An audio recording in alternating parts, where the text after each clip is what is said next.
Hi നമസ്കാരം, ഞാൻ Vineesh Varghese. BK Tech World പുതിയൊരു വീഡിയോയിലേക്ക് എല്ലാവർക്കും സ്വാഗതം. ഇന്ന് ഞാൻ ഇവിടെ വന്നിരിക്കുന്നതൊരു ടെക്നിക്കലായിട്ടുള്ളൊരു വീഡിയോസാണ്. ഒട്ടുമിക്ക സോണി DVD പ്ലെയറിലും അതേപോലെ തന്നെ ഇതുപോലത്തെ മ്യൂസിക് സിസ്റ്റത്തിലെല്ലാം വരുന്ന ഒരു കോമൺ പ്രോബ്ലമാണ് ഒരു പ്രൊട്ടക്ട് പുഷ് പവർ എന്ന് പറഞ്ഞിട്ട് വരും. നമ്മളിപ്പോൾ ഒരു സ്റ്റാൻഡ് ബൈയിലാക്കി നമ്മളിത് ഓൺ ചെയ്യാനായിട്ട് നോക്കുമ്പോൾ നിങ്ങൾക്ക് കാണാം ഫസ്റ്റ് സോണി ഡെമോ എന്ന് വരും. വീണ്ടും ഒരു പ്രാവശ്യം ഞെക്കുമ്പോഴാണ് സ്റ്റാൻഡ് ബൈ റിലീസ് ചെയ്യുക. ആ സമയത്ത് നമ്മൾ ഓണാക്കുന്ന നേരത്ത് ഇമ്മീഡിയറ്റ്ലി പ്രൊട്ടക്ട് പുഷ് പവർ എന്ന് പറഞ്ഞിട്ട് വരും. ആംപ്ലിഫയർ ബന്ധപ്പെട്ടുള്ള ഒരു കംപ്ലയിൻ്റ് ആണ്. ആംപ്ലിഫയറിൽ ഏതെങ്കിലും സപ്ലൈ ഷോർട്ട് വരുമ്പോൾ അതിനൊരു പ്രൊട്ടക്ഷൻ മോഡിലേക്ക് പോകുന്നതാണ്. അപ്പോൾ നമുക്ക് ഇതിൻ്റെ കംപ്ലയിൻറ്റ് എന്താണെന്നുള്ളത് നോക്കാം. എവിടെയാണ് അതിൻ്റെ കംപ്ലയിൻറ്റ് എന്നുള്ളതും അതെങ്ങനെയാണ് പരിഹരിക്കുന്നത് എന്നുള്ളതും ഞങ്ങൾക്ക് കാണിച്ചു തരാം. ഈ വീഡിയോ നിങ്ങൾക്ക് ഇഷ്ടപ്പെട്ടാൽ ലൈക്ക് ചെയ്യാനും ഷെയർ ചെയ്യാനും മറക്കരുത്. അതുപോലെ തന്നെ എൻ്റെ ഈ ചാനൽ ഇതുവരെ നിങ്ങൾ സബ്സ്ക്രൈബ് ചെയ്തിട്ടില്ലെങ്കിൽ സബ്സ്ക്രൈബ് ചെയ്യാൻ മറക്കരുത്. അപ്പോൾ നമുക്കിത് തുറന്ന് നോക്കാം. ഈ വീഡിയോ നിങ്ങൾ സ്കിപ്പ് ചെയ്യാതെ കാണാം. എന്നാലും നിങ്ങൾക്കിതിൽ ഓരോ പോയിൻറ്റും വളരെ ഇമ്പോർട്ടൻസ് പോയിൻറ്റ്സ് ആണ്. സോ അതുകൊണ്ട് സ്കിപ്പ് ചെയ്യാതെ ഈ വീഡിയോ ഫുള്ളായിട്ട് കാണാൻ ശ്രമിക്കുക. ഇതിൻ്റെ രണ്ട് സൈഡാണ് നമുക്ക് ആദ്യം അഴിക്കേണ്ടത്.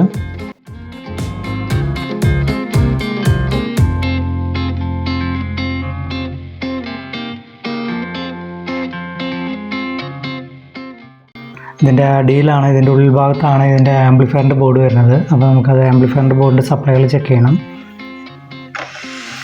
അതിനു മുമ്പ് നമുക്ക് ഈ ഒരു ടോപ്പ് പോർഷൻ നമുക്ക് റിമൂവ് ചെയ്യണം.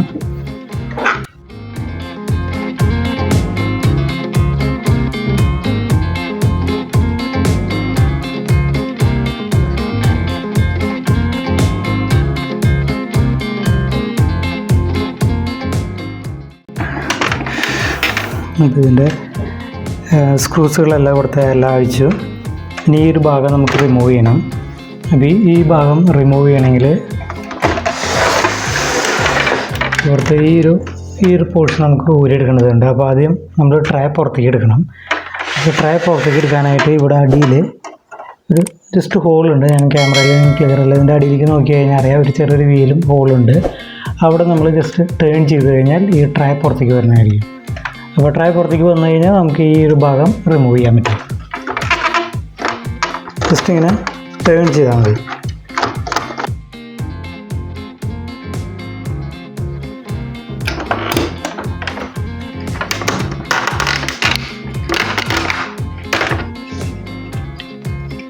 അത് പുറകെ മാറ്റി വയ്ക്കാം. ജസ്റ്റ് ക്ലോസ് ചെയ്യാം. ഇത് കഴിഞ്ഞാൽ നമുക്ക് ഇനി ഈസി ആയിട്ട് നമുക്ക് അതിൻ്റെ ഈ ഒരു പോർഷൻ നമുക്ക് ഊരിയെടുക്കാം. അതിന് മുമ്പ് ഇതിലേക്കുള്ള കേബിളുകളെല്ലാം നമ്മൾ ഡിസ്കണക്ട് ചെയ്യണം. ഇതൊരെണ്ണം ഇതൊരെണ്ണം.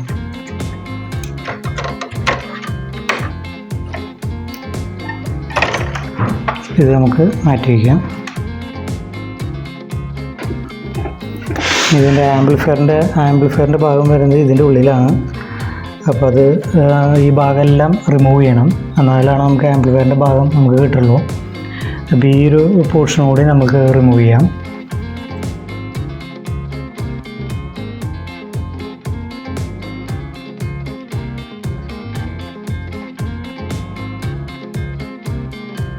ഇതാണ് ഇതിൻ്റെ സ്പീക്കർ സോക്കറ്റ്. അപ്പോൾ നമുക്ക് ജസ്റ്റ് ഒന്ന് ഓൺ ചെയ്ത് അതിൻ്റെ വോൾട്ടേജ് ചെക്ക് ചെയ്യാം.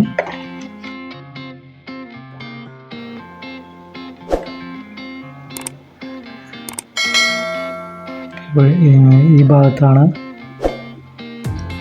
ഇവിടെയാണ് ഇതിൻ്റെ ആംപ്ലിഫയറിൻ്റെ സപ്ലൈ വോൾട്ടേജുകളെല്ലാം ഇതിലുള്ളത്.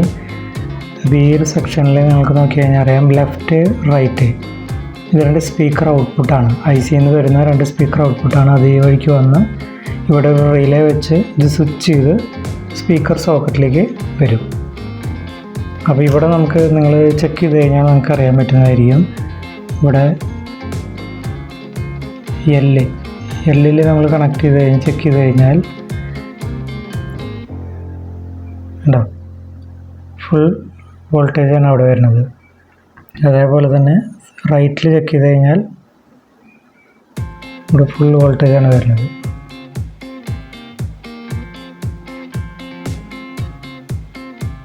ഈ ഒരു പോയിന്റിൽ ലെഫ്റ്റ് റൈറ്റ് പോയിന്റിൽ നമുക്ക് സപ്ലൈ വരുന്നുണ്ടെങ്കിൽ ഒരു കാരണവശാലും സ്പീക്കർ കണക്ട് ചെയ്യരുത്, സ്പീക്കർ ബേണായി പോകും.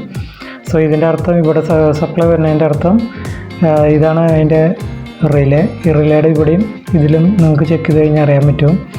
ഇവിടെ ഞാൻ ചെക്ക് ചെയ്യണ നേരത്തെ കാണാൻ നിങ്ങൾക്ക് ഉണ്ടാവും ഫുൾ വോൾട്ടേജാണ് വരുന്നത്, ഷോർട്ടാണെന്ന് അർത്ഥം. അപ്പോൾ ഇത് റെഡിയാക്കണമെങ്കിൽ നിങ്ങൾ ആംപ്ലിഫയറിൻ്റെ ഐ സി മാറേണ്ടി വരും. ആംപ്ലിഫയറിൻ്റെ ഐ സി ഷോർട്ടാണെന്ന് അർത്ഥം. ആംപ്ലിഫയറിൻ്റെ ഐ സിയുടെ ഈ ഒരു ഭാഗം ഈ ഒരു സൈഡിലാണ്, ഇവിടെയാണ് ആംപ്ലിഫയറിൻ്റെ ഐ സി വരുന്നത്. STK402120S ഈ ഐ സി ആണ് ഷോർട്ട്. അപ്പോൾ ഈ ഐ സി ചേഞ്ച് ചെയ്യേണ്ടി വരും. അപ്പോൾ നമുക്ക് ചേഞ്ച് ചെയ്തിട്ട് ടെസ്റ്റ് ചെയ്ത് നോക്കാം.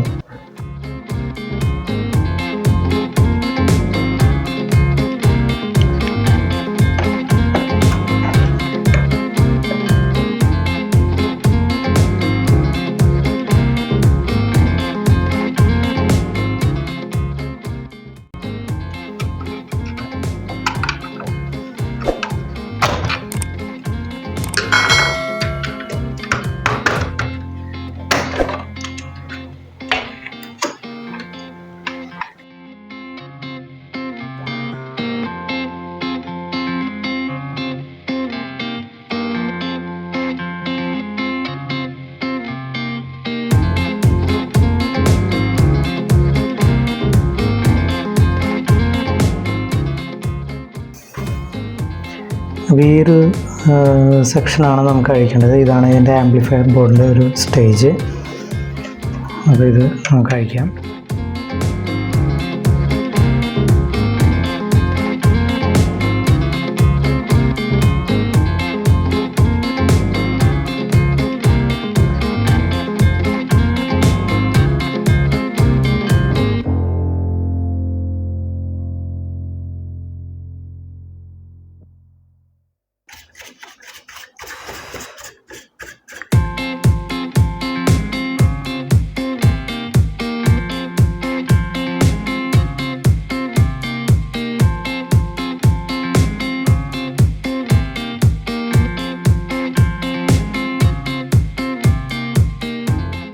ഐ സി മാറ്റുന്നതിന് മുമ്പ് നിങ്ങൾ ശ്രദ്ധിക്കേണ്ട ഒരു കാര്യം, ഇവിടെ ഒരു റെസിസ്റ്റൻസ് ഉണ്ട്, അതേപോലെ തന്നെ ഇവിടെ ഒരു റെസിസ്റ്റൻസ് ഉണ്ട്, അതേപോലെ തന്നെ ഇവിടെയും ഒരു റെസിസ്റ്റൻസ് ഉണ്ട്.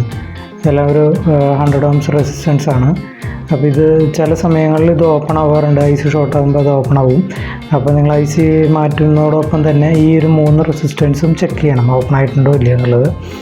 ഓപ്പൺ ആയിട്ടുണ്ടെങ്കിൽ അത് മാറ്റണം, അതല്ലെങ്കിൽ പിന്നെ കുഴപ്പമില്ല. അപ്പോൾ നമുക്ക് ഇത് ഐ സി മാറ്റിയിട്ട് ചെക്ക് ചെയ്യാം.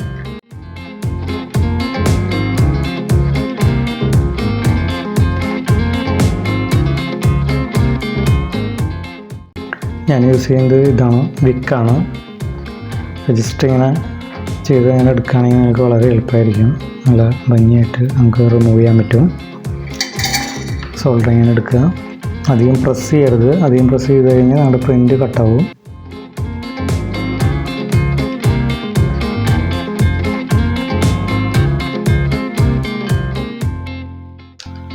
ഇതാണ് നമ്മൾ വാങ്ങിച്ചിട്ടുള്ള ഐ സി. ഇതാണ് STK402120S.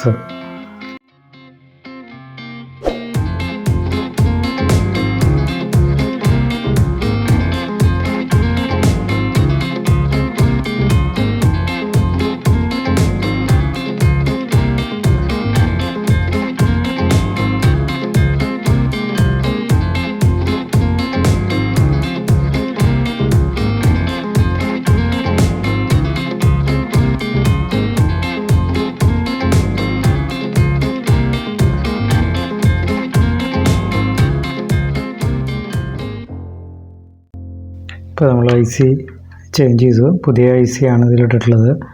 ഈ ഒരു 3 റെസിസ്റ്റൻസ് കൂടി ചെക്ക് ചെയ്യണം. അതിലേതെങ്കിലും പോയിട്ടുണ്ടെങ്കിൽ അതും ഇതിൻ്റെ കൂടെ തന്നെ മാറണം. നമുക്ക് ജസ്റ്റ് ഒന്ന് ഓംസ് ചെക്ക് ചെയ്യാം.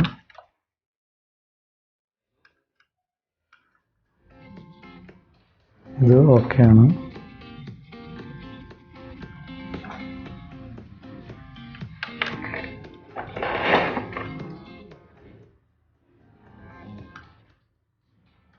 ഇത് ഓക്കെയാണ്. ഈ റെസിസ്റ്റൻസ് പോയിരിക്കുകയാണ്, അപ്പോൾ അതും കൂടി ചേഞ്ച് ചെയ്യണം. ഇതാണത് 100 ohms ആണത്.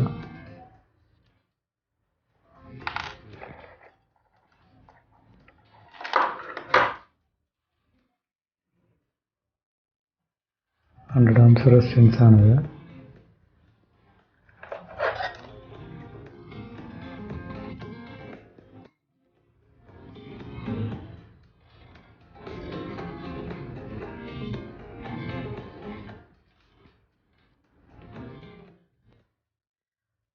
അപ്പോൾ നമ്മൾ ഐ സി മാറ്റിയിട്ട് കഴിഞ്ഞു. അതേപോലെ തന്നെ ഒരു റെസിസ്റ്റൻസ് പോയത് അതും ചേഞ്ച് ചെയ്തു. ഇനി നമുക്ക് തിരിച്ച് കണക്ട് ചെയ്തിട്ട് നമുക്ക് ചെക്ക് ചെയ്ത് നോക്കാം.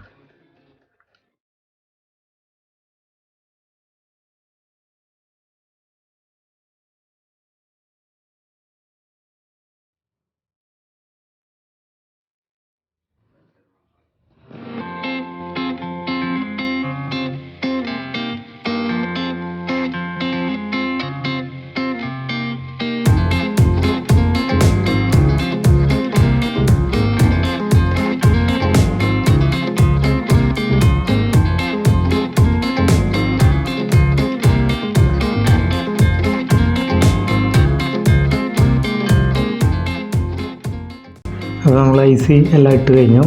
ഇനി നമ്മൾ ഓൺ ചെയ്യാൻ പോവാണ്. അപ്പോൾ നമുക്ക് സ്റ്റാൻഡ് ബൈ റിലീസ് ചെയ്യാം. എന്താണ് സംഭവിക്കുന്നത് നോക്കാം.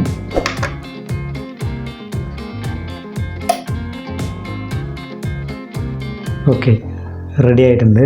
അല്ലെങ്കിൽ ഇപ്പോൾ തന്നെ നമുക്ക് ആ പ്രൊട്ടക്റ്റ് പുഷ് പവർ എന്നുള്ള മെസ്സേജ് വരും. അപ്പോൾ നമുക്ക് ഏത് വേണമെങ്കിലും നമുക്ക് സെലക്ട് ചെയ്യാം. സോഴ്സ് ഏത് വേണമെങ്കിലും സെലക്ട് ചെയ്യാം. Tuner, tape, video, CD. ഇപ്പോൾ നമുക്ക് എന്ത് സെലക്ട് ചെയ്താലും അവിടെ ആ ഒരു എറർ മെസ്സേജ് വരില്ലാണ്. അപ്പോൾ ഐ സി ആണ് പ്രശ്നം. ഐ സി നമ്മൾ മാറ്റിയിട്ട് അപ്പോൾ ഓക്കെ ആയി.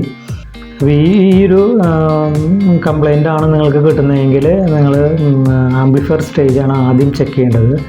അവിടുത്തെ ആംപ്ലിഫയറിലേക്ക് വരുന്ന ഐ സിയിലേക്ക് വരുന്ന സപ്ലൈ വോൾട്ടേജ് രണ്ടും കറക്റ്റാണെന്നുള്ളത് നോക്കണം. അതുപോലെ തന്നെ സ്പീക്കറിൻ്റെ ഔട്ട് ചെക്ക് ചെയ്യാം.